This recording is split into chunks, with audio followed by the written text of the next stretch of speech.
Tu perfil es una máscara perfecta que ya no tiene un rostro detrás. Eres el eco de un algoritmo que aprendió a imitar tu sonrisa. Hay un experimento que los científicos consideran el más grande que se haya realizado jamás sobre seres humanos. No fue aprobado por ningún comité de ética. No tuvo voluntarios conscientes. Y sus resultados no se publicaron en una revista académica, sino en los cerebros de millones de jóvenes que hoy luchan para concentrarse más de 3 minutos seguidos, que sienten una angustia profunda sin saber de dónde viene, y que buscan desesperadamente conexión humana en pantallas que solo les devuelven un reflejo distorsionado de sí mismos. Este experimento tiene nombre. Se llama Smartphone y comenzó exactamente en 2012. Friedrich Nietzsche, el filósofo alemán que sacudió los cimientos del pensamiento occidental en el siglo XIX, escribió algo que hoy suena casi profético. El hombre que no puede obedecer sus propios mandatos perece. Lo que Nietzsche no pudo imaginar es que llegaría una tecnología tan precisa, tan calculada, tan perfectamente diseñada para que el ser humano perdiera esa capacidad de mandarse a sí mismo. Una tecnología que no necesita cadenas porque utiliza algo mucho más poderoso, el cerebro propio de cada persona como su prisionero más fiel. Lo que vas a escuchar en los próximos minutos no es alarmismo, es neurociencia documentada, datos verificados en múltiples países y una pregunta filosófica que nadie en Silicon Valley quiere que te hagas. ¿Quién está realmente al mando de tu mente? Vamos a comenzar por el principio, por el momento exacto en que algo se rompió. De 1990 a 2011, las tasas de depresión entre adolescentes se mantuvieron relativamente estables. Había fluctuaciones normales, subidas y bajadas esperadas. Nada extraordinario. Los investigadores que estudiaban la salud mental juvenil dormían con cierta tranquilidad. Pero en 2012 algo ocurrió. La curva no subió gradualmente. Se disparó de golpe, como si alguien hubiera accionado un interruptor. Entre las chicas, los casos de depresión crecieron más de un 130%. Entre los chicos, el aumento superó el 150%. Y lo más perturbador no fue la magnitud del cambio, sino su sincronía. El mismo patrón, el mismo año de inflexión, apareció en Estados Unidos, en el Reino Unido, en Canadá, en Australia y en varios países de América Latina, como si el mundo entero hubiera inhalado el mismo veneno al mismo tiempo. ¿Qué ocurrió en 2012? Ese año, por primera vez en la historia, más del 50% de los adolescentes en el mundo desarrollado tenía un smartphone propio. Instagram popularizó el desplazamiento infinito. Snapchat convirtió los mensajes efímeros en el nuevo lenguaje juvenil. Y en cuestión de meses, la adolescencia dejó de vivirse en calles, parques y conversaciones cara a cara. Comenzó a vivirse a través de una pantalla de 5 pulgadas que cabía en cualquier bolsillo. El psicólogo social Jonathan Haidt de la Universidad de Nueva York estudió este fenómeno con una meticulosidad casi obsesiva. Analizó decenas de bases de datos, cruzó información de múltiples países y llegó a una conclusión que resultó incómoda para muchos. La generación Z es la primera generación de la historia en atravesar la adolescencia completa con un smartphone en la mano, y eso la ha convertido en lo que él llama la generación ansiosa. Pero para entender por qué, necesitamos ir más profundo, necesitamos entrar al cerebro. Existe una sustancia química en tu mente llamada dopamina. No es el químico del placer, es, con más precisión, el químico de la anticipación. La dopamina no se libera cuando recibes algo que deseas, se libera cuando esperas recibirlo. Ese momento de tensión deliciosa justo antes de que llegue la recompensa es cuando la dopamina inunda tu sistema. Y ese mecanismo que durante miles de años te ayudó a cazar, a explorar y a sobrevivir, fue descubierto, replicado y explotado con una precisión quirúrgica por los ingenieros de Silicon Valley. Cuando publicas una foto y esperas ver cuántos me gusta recibe, tu cerebro entra en el mismo estado que el de un adicto esperando su próxima dosis. No es una metáfora, es neurociencia medible con imágenes de resonancia magnética. El circuito de recompensa que se activa es idéntico, y lo más ingenioso o lo más perverso, según cómo lo mires, es que las recompensas son variables. A veces una foto recibe 100 me gusta, otras veces apenas 10. Esa imprevisibilidad es exactamente lo que hace que el sistema sea irresistible. Las recompensas variables son las más adictivas que existen.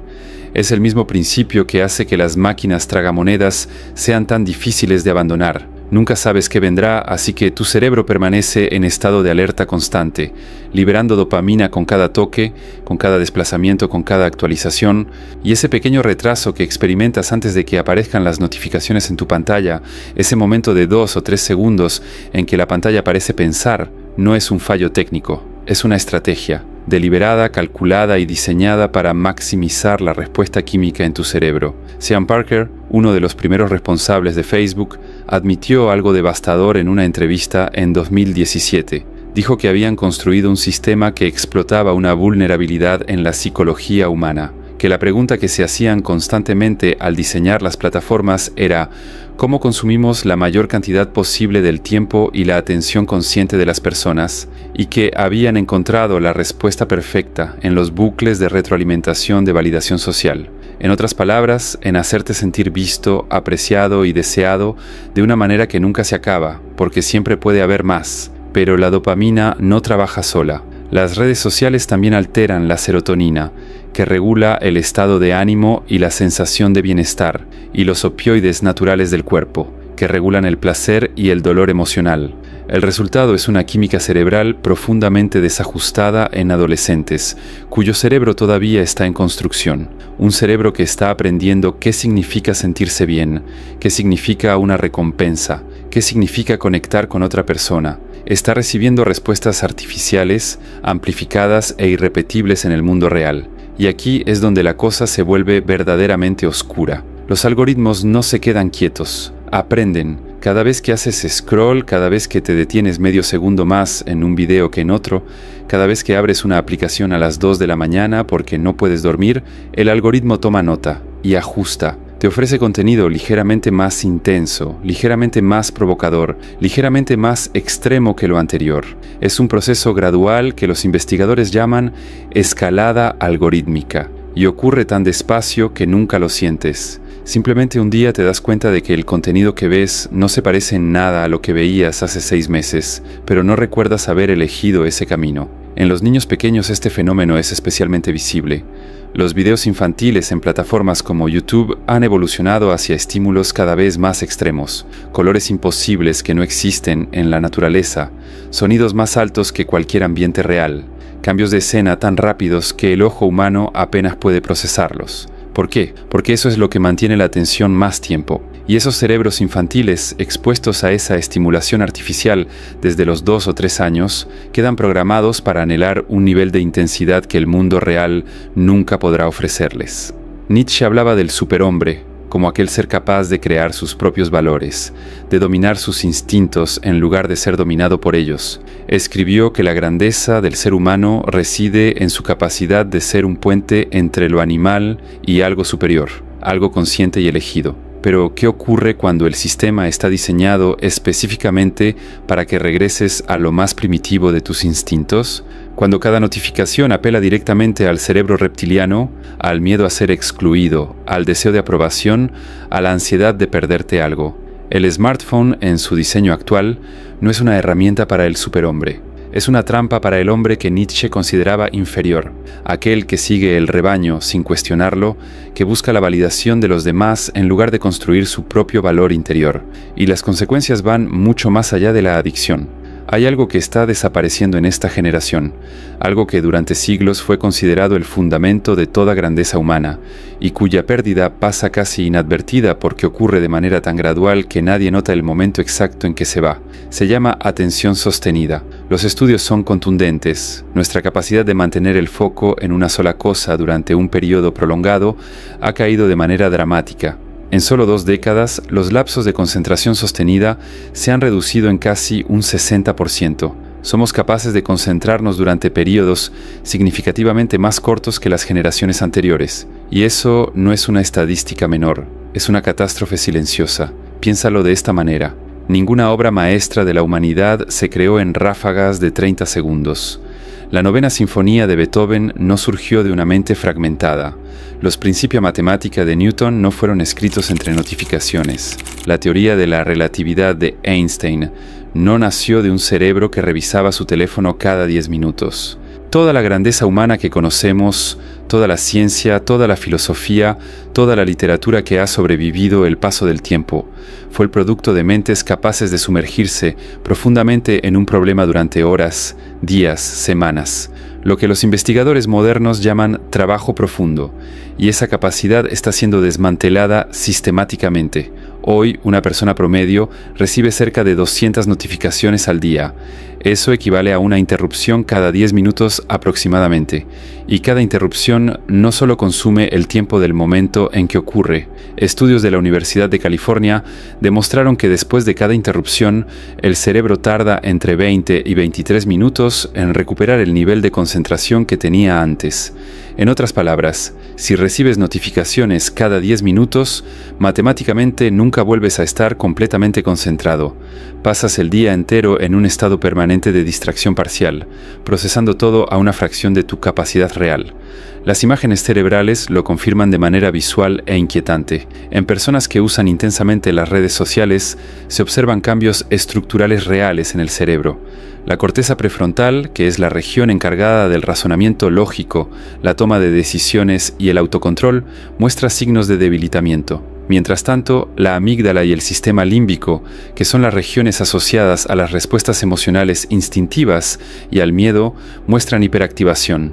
En términos simples, nos estamos volviendo más reactivos, más impulsivos, más sensibles al dolor emocional y menos capaces de pensar con claridad antes de actuar.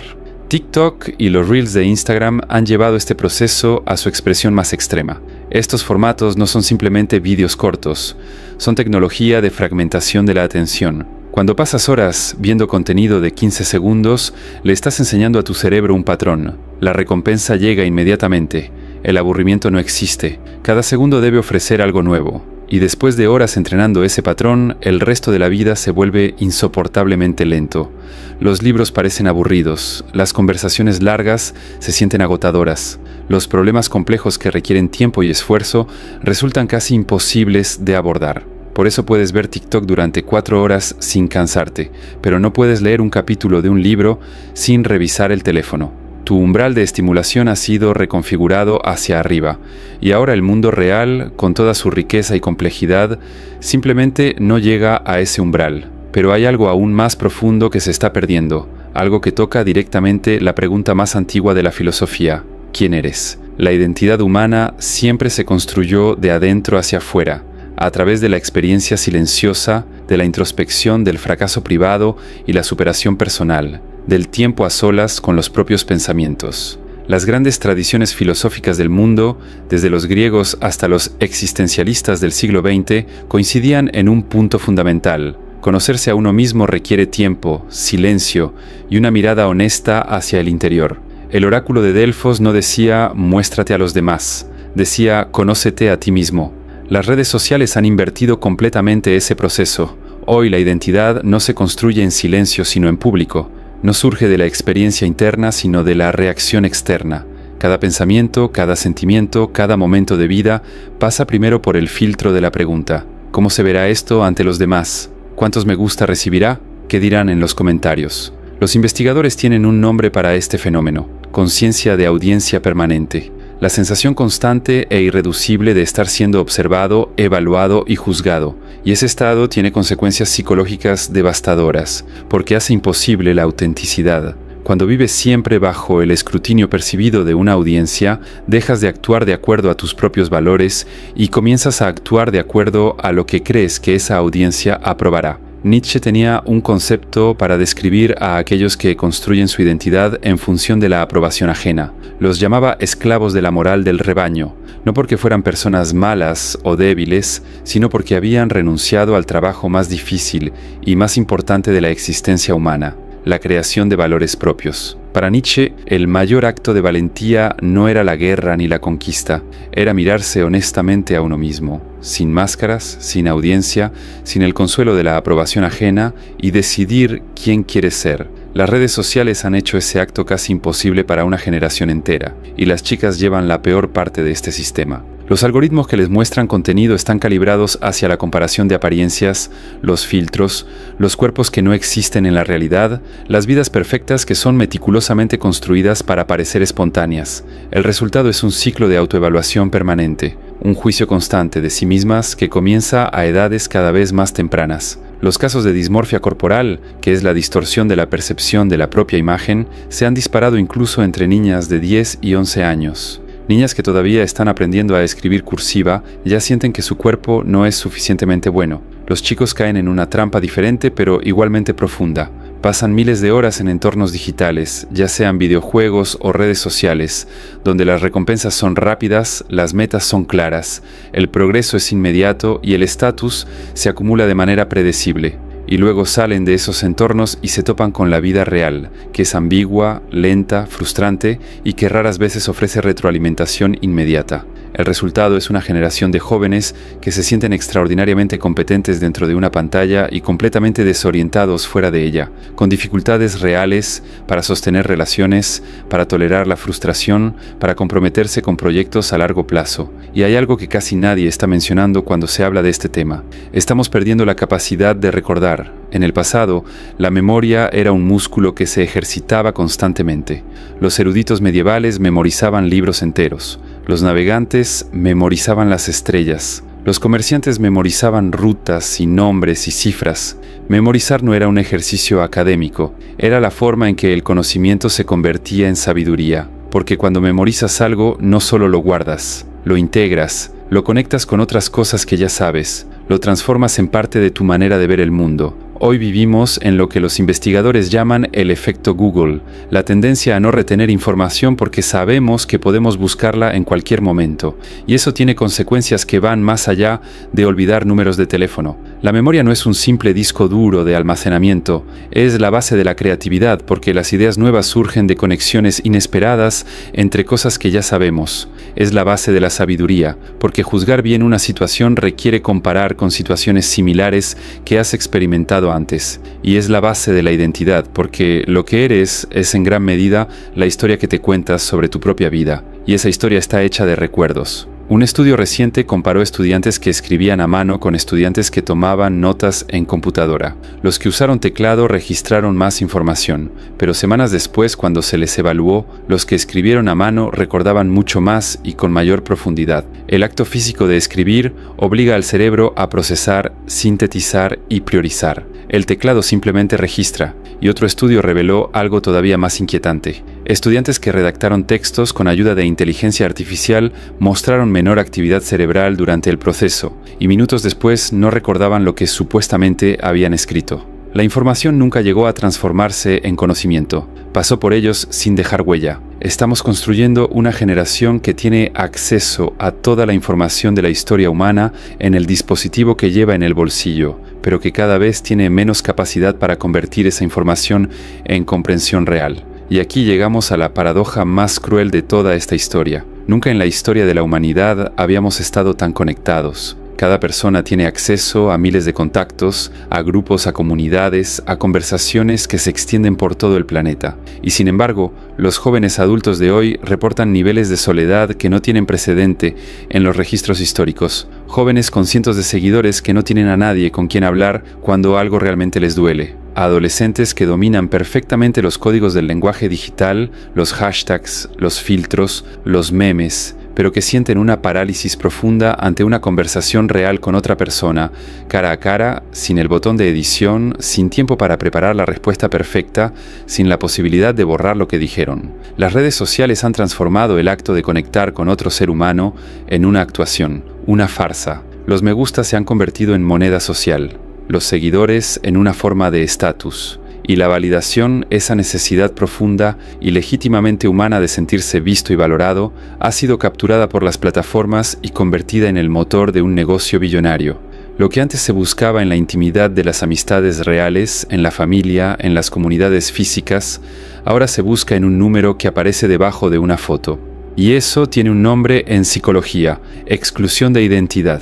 Ocurre cuando alguien construye su autopercepción basándose completamente en la validación externa en lugar de en la exploración interna. Cuando la pregunta que organiza la vida deja de ser quién quiero ser y se convierte en cómo me ven los demás. Y esa sustitución es, filosóficamente hablando, una de las formas más profundas de alienación que un ser humano puede experimentar.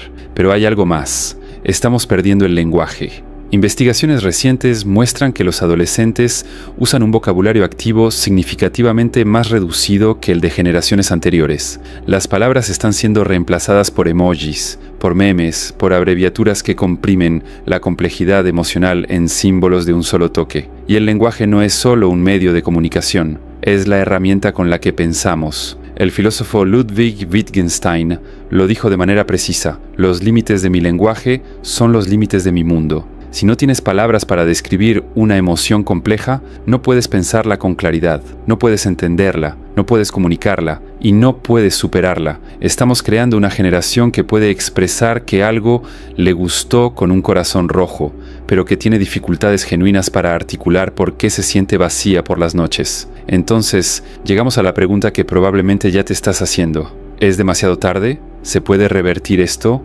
La respuesta es sí. Y la razón viene precisamente de la neurociencia que describe el problema. El cerebro humano es plástico. Eso significa que cambia en respuesta a lo que hace con él. La misma neuroplasticidad que permitió que las pantallas moldearan la mente puede ser usada deliberadamente para remodelarla. No es un proceso rápido, ni cómodo, ni glamoroso, pero es posible, y hay evidencia sólida de que funciona. Estudios controlados demuestran que reducir significativamente el uso de redes sociales durante apenas 3 o 4 semanas produce cambios medibles en el bienestar emocional. La ansiedad disminuye, los síntomas depresivos se reducen, la capacidad de concentración mejora, la calidad del sueño aumenta. Y algo que los investigadores encontraron especialmente significativo: las personas reportan volver a sentir placer en actividades simples que habían dejado de disfrutar. Una conversación tranquila, un libro, un paseo, una comida sin pantalla. El sistema de recompensa del cerebro, privado de estimulación artificial extrema, comienza a recalibrarse. Redescubre que el mundo real también puede ser satisfactorio, aunque lo sea de una manera más sutil y profunda. Pero reducir el uso no es suficiente por sí solo. Lo que marca la diferencia real es lo que haces con el tiempo y la atención que recuperas. Cada vez que te sientas a leer algo que requiere más de 5 minutos de concentración sin interrupciones, le estás dando a tu corteza prefrontal un entrenamiento que contrarresta directamente el daño. Cada vez que mantienes una conversación sin revisar el teléfono, estás reconstruyendo los circuitos neuronales de la empatía y la conexión real. Cada vez que te enfrentas a un problema complejo y te quedas con él, aunque sea incómodo, aunque sea aburrido, aunque tu cerebro te pida urgentemente que hagas scroll, estás recuperando algo que ningún algoritmo puede darte: la capacidad de sostener el pensamiento profundo. Los científicos hablan de entrenamiento de la memoria como una práctica deliberada. Intentar recordar algo sin buscarlo inmediatamente en el teléfono, escribir a mano, leer libros físicos, aprender algo que tome semanas o meses de práctica regular, un instrumento, un idioma, una habilidad manual. Estas actividades no solo llenan el tiempo, reconstruyen literalmente las estructuras cerebrales que el uso pasivo de pantallas ha ido erosionando. Y hay una práctica que los investigadores describen como especialmente poderosa, aunque también como especialmente difícil para alguien que ha pasado años conectado. Se llama de diferentes maneras: descanso mental sin objetivo, tiempo no estructurado o simplemente no hacer nada durante periodos breves, sin teléfono, sin música, sin podcast, sin ningún estímulo externo, solo tú y tus pensamientos durante 20 o 30 minutos. Para la mayoría de personas que intentan esto por primera vez, los primeros minutos son casi insoportables. El cerebro habituado a la estimulación constante entra en una especie de pánico de vacío. Pero si se sostiene, ocurre algo notable. La mente comienza a divagar, a conectar ideas de maneras inesperadas, a formular preguntas que no habías tenido tiempo de escuchar porque siempre había ruido. Es en esos espacios de silencio que el pensamiento creativo genuino emerge. Es ahí donde el conocimiento se convierte en comprensión. Nietzsche escribió algo hermoso sobre esto. Dijo que los grandes hombres son como los grandes tiempos, períodos de acumulación explosiva de fuerza que han madurado durante mucho tiempo, y que antes de que algo grande pueda surgir, debe haber silencio, preparación invisible, gestación. Ninguna idea realmente poderosa llegó de una mente distraída y reactiva. Toda grandeza requiere profundidad, y la profundidad requiere silencio. La tecnología en sí misma no es el enemigo, es una herramienta de una potencia extraordinaria. Con ella podemos acceder a bibliotecas enteras, a conocimiento de cualquier disciplina, a mentes brillantes de cualquier parte del mundo. El problema no es la herramienta, es la manera en que fue diseñada y, más profundamente, la manera en que la usamos. Hay una diferencia fundamental entre el uso activo y el uso pasivo de la tecnología. Cuando usas tu teléfono para crear algo, para aprender algo con intención, para conectar de manera genuina con alguien, para resolver un problema real, estás usando la herramienta. Cuando consumes contenido infinito que el algoritmo elige por ti, sin propósito claro, sin parar porque no puedes, el scroll se convierte en tu patrón por defecto. La herramienta te está usando a ti. La distinción es fundamental y requiere exactamente lo que Nietzsche consideraba la virtud más difícil y más necesaria: la voluntad de poder sobre uno mismo. No el poder sobre los demás, el poder sobre los propios impulsos, sobre las propias reacciones, sobre las propias rutinas. Cada notificación que decides silenciar es un acto de autodominio. Cada momento en que eliges estar presente en lugar de grabar para compartir después es una pequeña rebelión contra un sistema diseñado para convertir tu atención en dinero. Cada conversación que sostienes hasta el final sin revisar la pantalla es un entrenamiento para la humanidad que este sistema intenta atrofiar. No se trata de rechazar el mundo moderno ni de idealizar un pasado sin tecnología.